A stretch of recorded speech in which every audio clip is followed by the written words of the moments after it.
د اوږدو شپو د ژمي د شپو دا فایده وي چې ټوله شپه د انسان څه په غفلت کې یا په خوب کې نه تېرېږي. انسان داسې یو څه نه څه حصه ولې ډېره اوږده شپه وي، په دې کې انسان خوب هم پوره کړي، په دې کې انسان آرام او سکون هم پوره کړي. یو څه نه څه حصه دا خپل رب ته راوباسي، د تهجد مانځه ته یې راوباسي چې په دغه حصه کې به دننه زه د الله حقوق پر ځای کوم، د الله یاد به تازه کوم، او په دغه حصه کې دننه د شپې دغه حصه به دا صرف او صرف زه خپل خدای ته ورکوم، دا به صرف خپل رب ته ورکوم. نو ځکه پیغمبر علیه السلام فرمایي الشتاء ربیع المؤمن، وایي ژمی چې دی دا د مؤمن دپاره پسرلی دی. ولې طال لیله، د ژمي شپه اوږده سي، چې شپه اوږده سوله مؤمن له دې څه پیدا اخلي. فقامه، دغه شپه چې دی په دې کې خپل خدای یاد کی، په دې کې خپل رب یاد کی، په دې کې د الله سره چې کوم ربط او تعلق دی دا استوار کی. او وقصر نهاره، الله پیغمبر فرمایي په ژمي کې ورځې ته خیال وکړئ، ورځ څومره کشمۍ سي څومره واړه سي، په دې کې بیا تاسو دپاره کومه ګټه ده. فصامه، په دې کې بیا روزې ولرئ، روزه ډېره اسانه ده. چې ورځ کشمۍ سي نو روزه اسانه سي، چې شپه غټه سي نو عبادت خوندور سي، د عبادت دپاره موقع پیدا سي. ډېرې لویې اوږدې او غټې شپې دي، الله ته کم از کم څه نه څه عبادت په دې شپې کې کوه.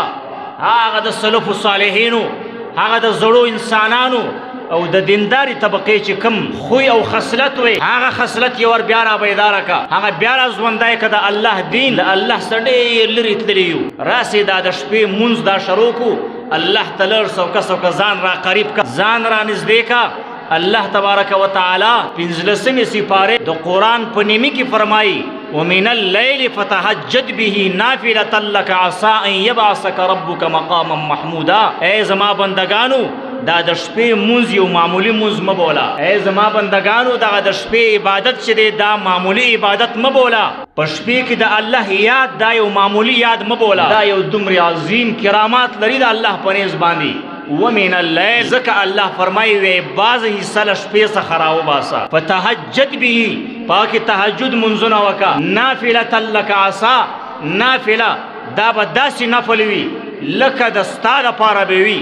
عسى ان يبعثك ربك مقاما محمودا، د دغه په برکت به دې الله مقام محمود په نصیب کړي. دا چې د الله پیغمبر کول، دا چې 1,40,000 صحابه کرامو کول، هغه په دغه خوند باندې پوهول، هغه د الله په قرب باندې، د هغه په لذت باندې، د هغه په ذایقې باندې، د هغه په خوند باندې ډېر پوهول. ځکه به دا مونځونه قضا کوئ، پر ځانو به داسې لازمي ګرځولی و لکه واجب چې لکه د ماخوستن 3 رکاته وتر دغسې د ځان پر ذمه باندې واجب ګرځولی ول. په کورو کې به مستوراتې ښځې به را بیدارې سولې، او الله ته به چې دې مسلې بېچا وکړل، الله ته به یې زړاوې فریادونه شروع کړل. قدرمنو په دې ټیم دا د قبولیت اوقات دی، دا داسې د برکات ټیم دی چې په دې ټیم ستا بچان ډېر خفیه او ډېر په خاموشۍ سره هغه ویده وي، د کور نوجوانان ډېر انسانان هغه ویده وي. یو سړي ته الله توفیق ورکړي د مسلې، یو انسان ته الله توفیق ورکړي د چا د سجدې، دا به الله ته ډېر مقرب او نږدې انسان وي چې الله په دې ټولو انسانانو کې تا ته توفیق درکړي د 2 رکاتو، د 4 رکاتو، د 6 رکاتو، د 8 رکاتو، د 12 رکاتو. دا به ته ډېر خوش نصیبه انسان یې په کور کې چې الله خپلې مسلې ته راووښته، په کور کې چې الله ای مستوراتو او ښځو په کور کې مندو خوندو تا ته چې الله دا توفیق درکړي، بس پوه سه چې و الله ته ډېره نږدې ورغلی. د الله پر تا باندې خصوصي رحم او کرم دی، یو خصوصي نگاه او نظر دی درته، د رحمت په نظر یې درته کتلی دي. او ای نوجوانانو، ای د امت انسانانو، تاسو ته چې بیا الله د دې توفیق درکړي. پخوا به داسې زمانه وله په کور کې به ښځې راپورته سي، مسلې به یې بېچا وکړې، سړیان به را بیداره سول، اودس به وکړي، مسجد ته به ولاړ، مسجد کې به تهجد مونځ دغسې کوئ لکه موږ تاسو د جمعې مونځ کوو، دغسې به یې تهجد مونځونه کول. ځکه الله ورباندې څومره مهربانه وی. موږ ستاسو شپه ورځ 24 غنټې زندګي له الله سره ډېر لرې یو، الله مو یاد هم نه دی، کم چیرې یاد دی په هغه کې به ریا پکښې وي، دا اوس مانځه کې دکلاوه خامخا پکښې نفس شیطان دا وسوسه در شوي چې یاره پلانی به درته وایي دا وګوره دا خو جمعې مانځه ته راغلی و، دا خو مونځ ګزاره دی، څه نه څه ملاوټ کېدلی سي. لیکن د شپې په عبادت کې قدرمنو، د شپې په عبادت کې یو ملاوټ هم نسته. د شپې عبادت ته چې راپورته سوې الله فرمایي صرف او صرف ما دپاره، صرف دا مونځ ما دپاره کوي. ولې چې زوی ویده دی، لور ویده ده، خاندان ټول ویده دی، دی را بیداره سوی دی، دی را پورته سو اودس یې وکئ، ګرمه بستره یې پرېښوله، په سړو اوبو باندې اودس وکئ او ما ته مسله بېچاو کړې ده. د دې سړي نظر بل پر چا کېدلی شي؟ د دغه سړي نظر چې دی بلکل پر ما باندې دی او ما ته ځان مجبوره بولي.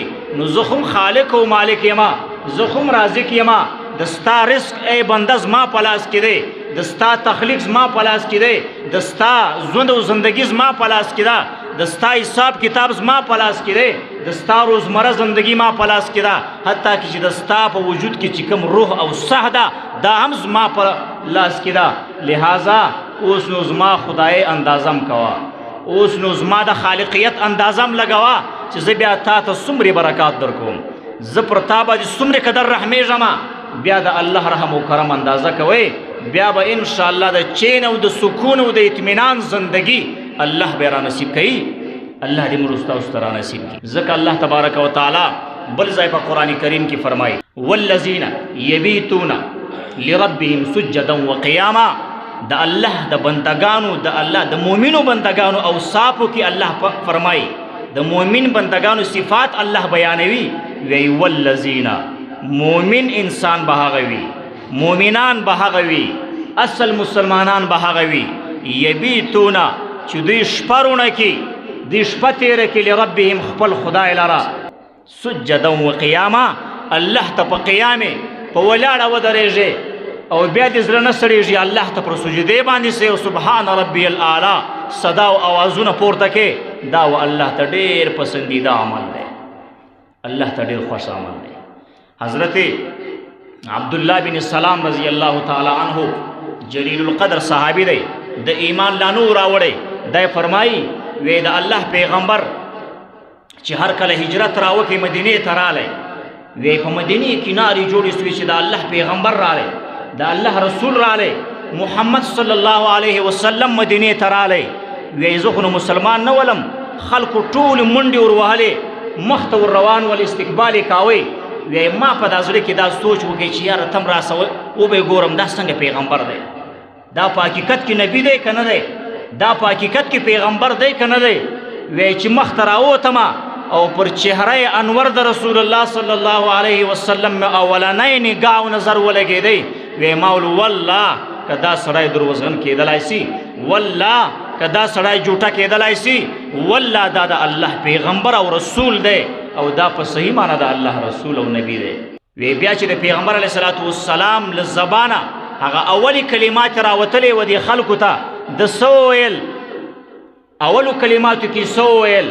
د وویل افشوا السلام، ای زما امتیانو، ای د الله بندگانو، ای مسلمانانو، سلام عام کوي په خپل مابین کې.